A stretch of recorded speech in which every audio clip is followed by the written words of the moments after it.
আসসালামু আলাইকুম সুপ্রিয় দর্শক শ্রোতা, আমি মোহাম্মদ মিনহাজ সর্দার কথা বলতেছি অর্গানিক এগ্রো নার্সারির পক্ষ থেকে।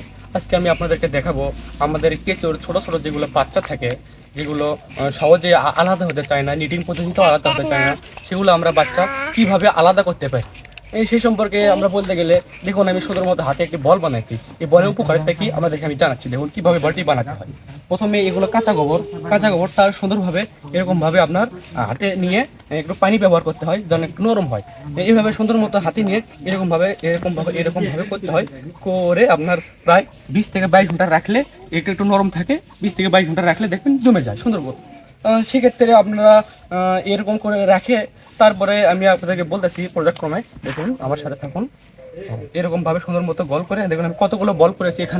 এখানে বল করার পর আমি এখন ভেতরে যে আপনাকে বিস্তারিত দেখাচ্ছি। কি করেছিলাম সেই বলটি ওখান থেকে আমরা ওখানে প্রায় 20 থেকে 22 ঘন্টা রাখার পর, মিনিমাম একদিন রাখার পর দেখবেন এরকম শক্তর মতো হয়েছে। একটু শক্ত মতো হওয়ার পর এগুলো আমাদের কম্পোস্টের আপনার চারি, এগুলোতে আপনার মোটামুটি ভালো বাচ্চা উৎপন্ন হয়েছিল এর আগেতে।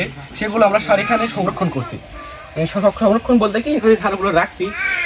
এগুলোর মধ্যেও এরকম বল রয়েছে, সুন্দর মতো বল রয়েছে।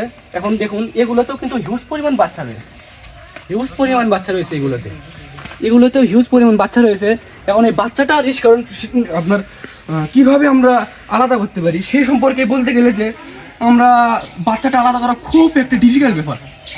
আপনার কেঁচো ঠিকই নিচে চলে যায় কিন্তু বাচ্চা দিতে পারে না, কারণ বাচ্চা আপনার ছোট হয়, ওদের আপনার ঘ্রাণ শক্তি কম হয়। সেক্ষেত্রে এরকম বল ছোটোভাবে বল বানিয়ে দিলে, সুন্দর মতো এরকম বল বানিয়ে দিলে আপনি এরকমভাবে সুন্দর মতো ভেতরে একটি করে বল রাখবেন।